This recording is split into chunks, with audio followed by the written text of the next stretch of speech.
Good morning. Welcome to Imagine Your Life with Jenny Lynn. I am your host this morning, and today we're going to be discussing law number 2, what I refer to as law number 2 of the subconscious mind. Now, you may hear that there are many laws of the subconscious mind. There are 5 laws for the subconscious mind that I like to address, and everything fits in to these 5 laws. Number 1, we covered last week, and I'll just review them briefly, and then we'll jump into law number 2. Law number 1, the subconscious mind only says yes. So we have a genie in our pocket. And I'd really like to just pause for a moment and welcome those of you that are joining me this morning. It is so nice. This morning I happen to be on the East Coast of the US for those that matters. And wherever you are in the world today, welcome for joining me. So now back to the beginning. The subconscious mind only says yes.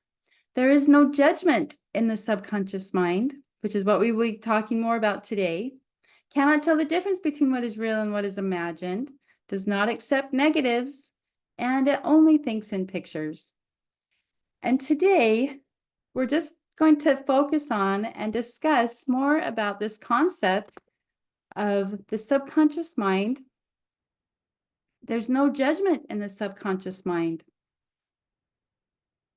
If you tell a child, not just a child, but if you tell a child that they are amazing and smart and they're beautiful, they believe that, and then they don't question it.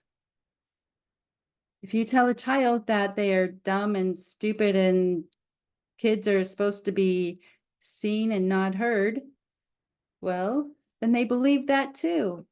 And those concepts that we get programmed with at a very young age, between the ages of 3.5 months conception until we're about 7, 8 years old in normal human development, stick with us for the rest of our lives and become our programming until we get a pattern interrupt and we identify the faulty programming or the lies that we believed ever since then. And then we can change things and we can upgrade and reprogram our mind. But we need to understand, and one of the ways that we can really take control and harness our subconscious mind is by understanding. And when we can understand that our subconscious, just like we have laws of gravity, one of the laws of the subconscious is there is no judgment. It doesn't question. It can't not debilitate. It can't debate. Excuse me for that. It can't debate whether that's true or not. It just accepts it as is. Now, I'm going to be referencing an amazing book today, and it's called The Wizard Within. If you can see this, it is from author Dr. A.M. Krausner. And he wrote this several years ago, and it's disappearing in my background. So I apologize, but it's called, maybe you can, if I put it right here in front of me, The Wizard Within. Anyway, that's kind of odd with this virtual background and it's disappearing. But the Wizard Within by Dr. A.M. Krausner. So I just want to reference real briefly a little bit about the subconscious mind. So remember that the subconscious mind is a servo mechanism. So what that means is it is automatically becomes your servant and it steers its way to a goal. That's what our subconscious mind does. The goal or the target or an answer. So the subconscious mind has neither emotion nor opinion. Doesn't care. doesn't care whatever we think or speak logically. Its only job is to say yes, to agree with us, and to accept it as is. And the subconscious mind responds only from the information stored within its memory. And retrieving that information, very much as you could pull up a letter from a filing cabinet, it accepts uncritically all suggestions and ideas given to it by the conscious mind. Remember, we have control over the conscious mind. That little 1%, that little part of the ant, that's all that we have control of. But we can direct the subconscious mind consciously. So all suggestions and ideas that are given to the subconscious mind, it accepts and acts upon them with no judgment whatsoever. It cannot differentiate or tell the difference between what is real and what is imagined. And no amount of willpower exerted by the conscious mind can override it for a long, extended period of time. It can for a moment, but then we're going to return back to it. That is also why when I have you think about, pretend or imagine that you have a lemon right in front of you, and you take that lemon and you lick that lemon, and oh, my jaw goes numb, and there is no lemon. That's so silly. I'm just pretending. But my mind can't tell the difference between what's real or what's imagined. And as hard as I think I am not going to have a response to that thought in my mind, I still do. So I can override it for a small minute of time. But if I think about that lemon enough, I can't stop my mind from salivating, my body from salivating, because it's already, the program is in my mind. So it's activating that program. I don't know if that makes any sense or not. But no amount of willpower exerted by the conscious mind can override it for any extended amount of time. I really want to compare that to weight loss.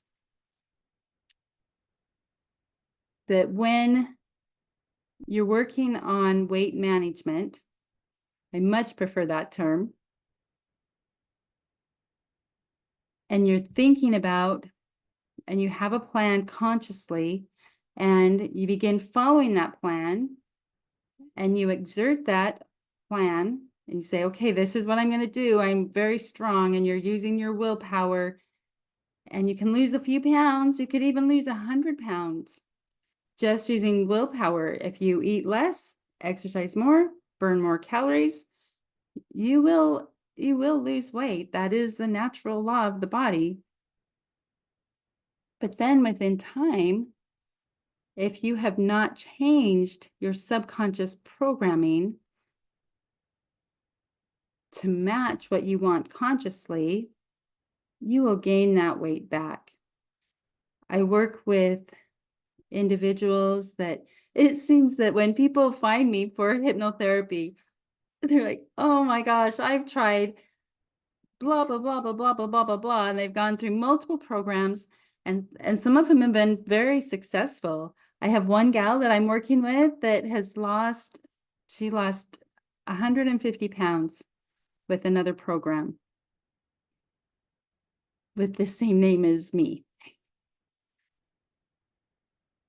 And in that program, she did really, really well as long as she was being monitored and was very strict. And then when she was left on her own and she thought, okay, I got this, she was down to her perfect weight. She just looked beautiful and slim, but the picture in her mind had not changed. And within 18 months, she had gained all of it back plus 10%. And in desperation, she came to me. And now what are we doing? we're changing the subconscious mind. We're, we're bringing it in to match so that the programming in the subconscious mind matches the conscious mind. That really is the benefit of hypnosis, is we can get into the mind and we rewire and reprogram the subconscious mind based on truth. Because the subconscious mind, there is no judgment. It just accepts everything as is.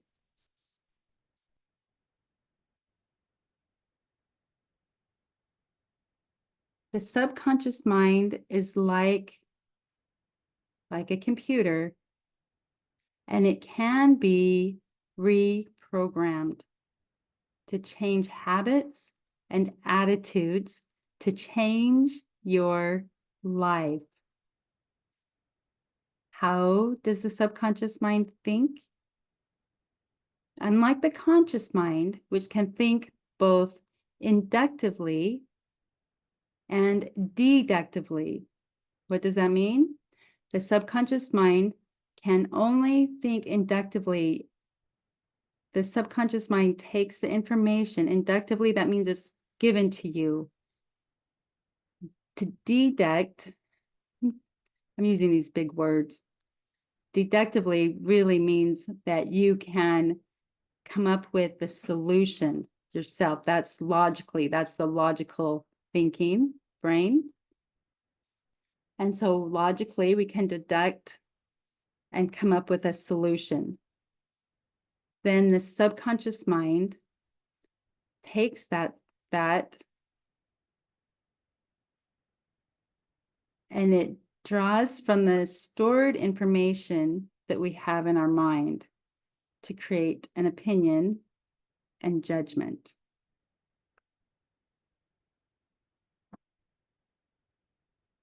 For example, if you ask a small child what happens to naughty children, he will give you a particular answer based on his own experience and observation of what he has come to believe such children deserve.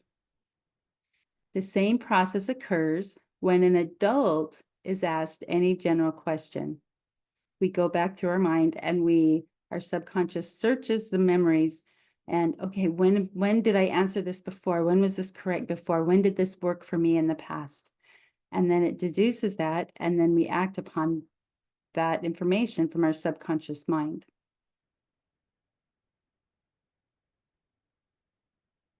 I want to take like an example of a movie. And I'm going to be dating myself. As a child, I watched Where the Red Fern Grows. And I love puppies. I love dogs. That is just my heart, is animals. And I'm in elementary school and we're watching as a whole group in this auditorium Where the Red Fern Grows. And those of you that are familiar with the book, that have read the book, oh, there's these two hounds and this little boy, and he loves these dogs, and they're at the end of the movie, his dogs die. They get in this awful fight with a cougar, I think it was. It's been a long time. Regardless, the dogs die, but the dogs die as they are saving the life of the boy as they're out hunting in the woods. So a very traumatic movie for a little girl that loves dogs. And I cried in the middle of this auditorium with all of my peers. I'm like maybe 9th grade, 9 years old or less. And I cried so much so I had to be removed from the auditorium, taken into the nurse's office, and they called my parents because I was an emotional mess. And why was that? My extreme was I was so distraught that this had happened in the movie. And I understood that it was just a movie, but the emotions inside, I was so gripped by the thought that these dogs died. Now, what was happening to me in real life at that time was also traumatic, and I had gone through a loss, nothing really significant to speak of. Like I hadn't lost my grandma, or not at that time, and I still had my parents. It was nothing really significant. I think I'd had my own dog that died or something like that. I was just an emotional basket case. And why is that? There I watch this movie and I have such a strong response. It was as if that I had been through that experience. Was because the subconscious mind can't doesn't it just accepts it as it is, and it can't tell the difference between what's real and what's imagined, especially in a movie. You're hypnotized when you're in a movie. You're in an altered state of awareness, and as you watch that movie, you are hypnotized. And so I was hypnotized that I was having the experience. Well, we can take this process in our mind and we can use it to our advantage. We clean up, we identify where is the faulty programming? Where are the false judgments that I have placed upon myself in my own life? I dealt with a lot of sexual abuse as a child. Now, as a child, when you're caught up in what is termed nowadays as sexual abuse, you don't see it that way as a child. You're not aware. You don't even know. You just are looking for safety, security, and love. And when it starts out so young, you don't know any different. But what that did for me is, after years of sexual abuse, it really dampened my sense of personal worthiness and magnified feelings of shame and guilt, things that I did not understand until as I went through puberty and then left home, and all of those feelings, they have to go somewhere.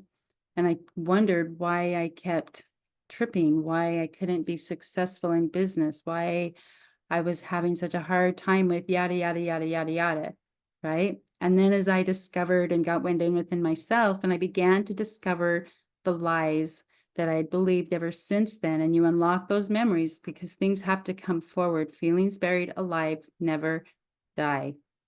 That is true. The good news is that as we uncover these memories, these lies that we have believed ever since then, we can reprogram our mind, which is exactly what I have been able to do. I will tell you briefly, I spent the second 20 years of my life recovering from the first 20 years. And I wouldn't change it, sisters, because it's that foundation that then laid the foundation for me to be able to move to where I am now, which is a period of thriving in my life, and that I can come on the show and that I can help you and host you. And I want you to, my goal is to leave you with a feeling of hope. Whatever you're going through has been and is for your highest and greatest learning and growth. And when you program your mind and you can take those hard things that have happened in your life, and your mess becomes your message, you step into your own power, and we can overstep and we can change the programming. Remember, there is no judgment in the subconscious mind. It just accepts everything as is. Doesn't question whether there's right or wrong. That's the logical thinking mind. And when we turn that to our advantage and we step into, oh my gosh, that's a lie. It's true. That's a lie. I am worthy.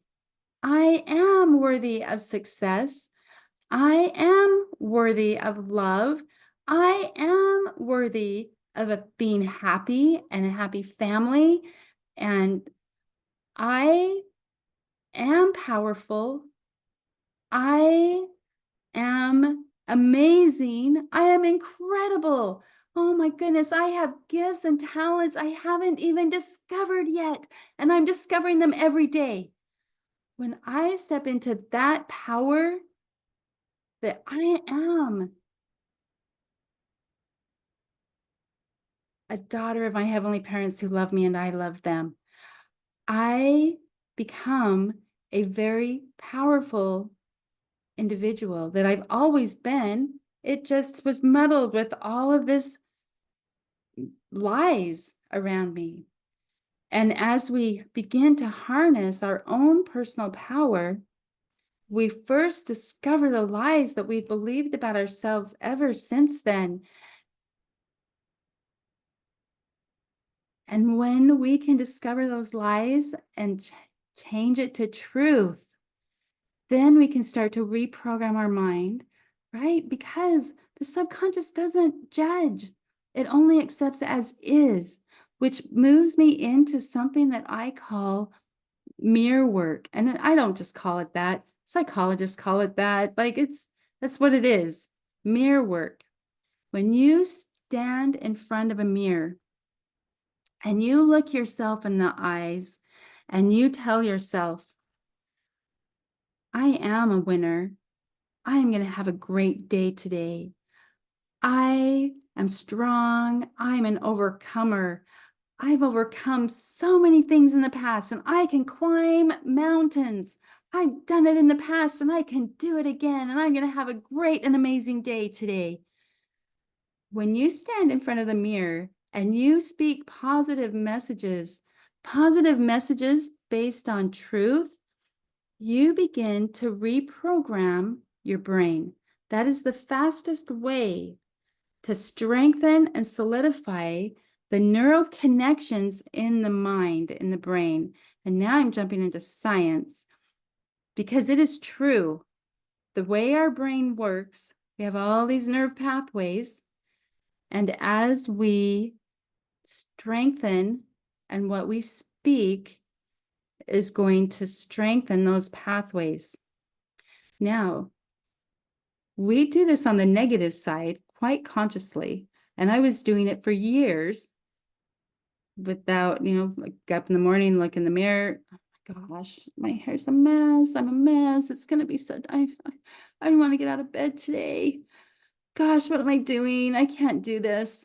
Well, guess what? Those messages, the subconscious, there's no judgment. It accepts it as is and says, oh, okay, you want to have a bad day today?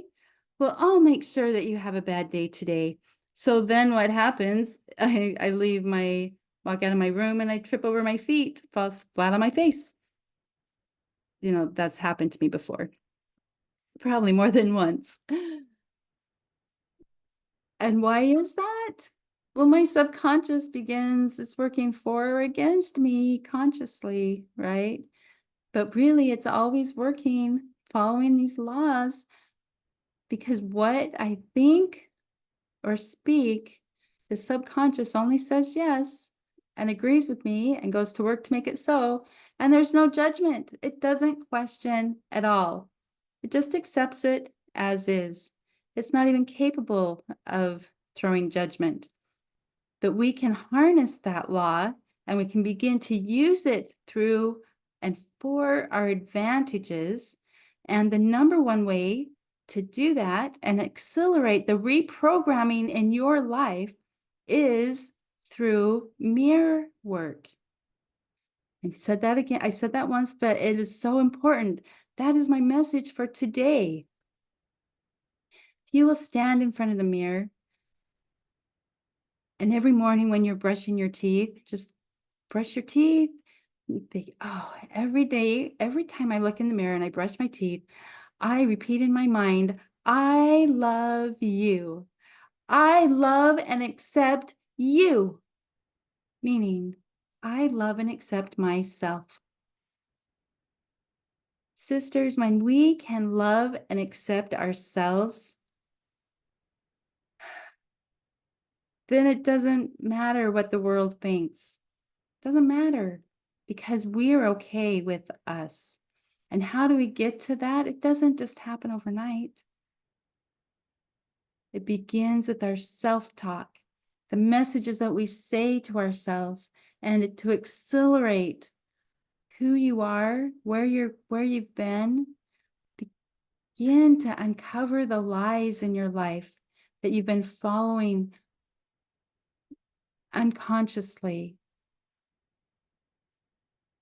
and move that into personal power and really grasping who you are inside.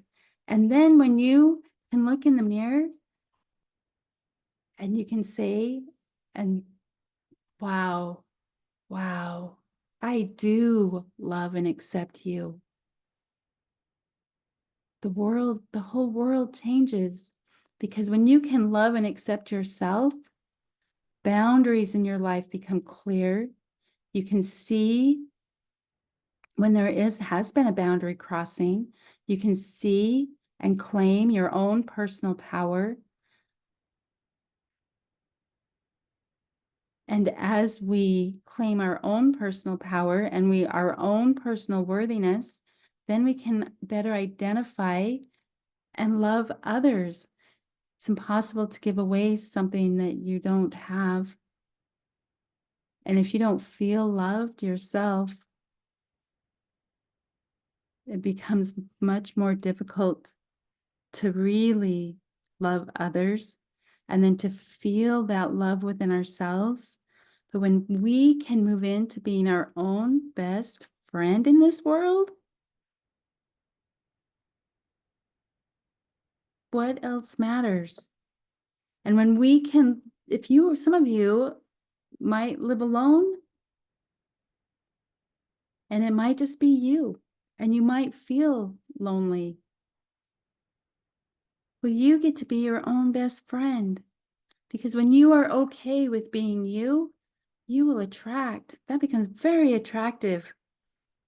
And you will attract others into your life and friends. And you'll have the courage to go out and make more friends and step outside of the box and serve others. And gratitude, I like to list my blessings every day so that as I'm falling asleep at night, I'm going through the things I'm grateful for. And when I have a time, when I'm not going through a hard time in my life, I pull out my journal and every night I'll write down 5 to 10 things that I'm grateful for. And then as I fall asleep, I repeat the phrase, every day in every way, I get better and better. Repeated 10 times, one for each finger, as your fingers touch your pillow and you prepare for sleep.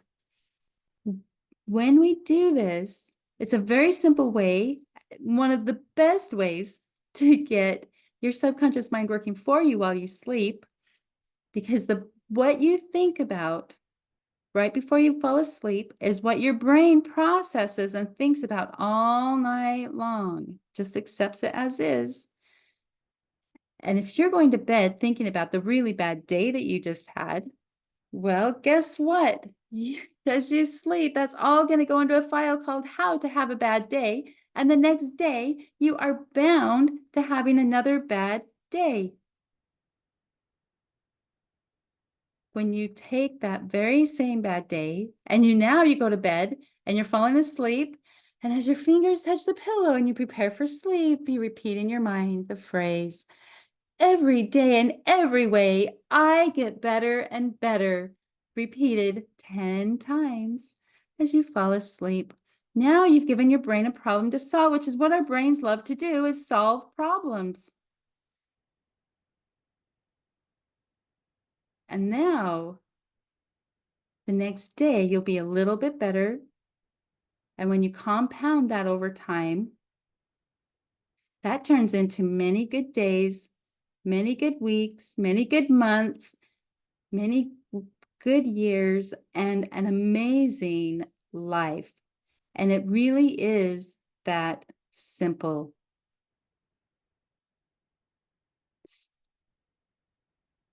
It's as simple as every day, in every way, I get better and better. Thank you so much for joining me today. I am now going to pause the recording and open it up for questions, for question and answer period. Thank you very much and have an amazing day today.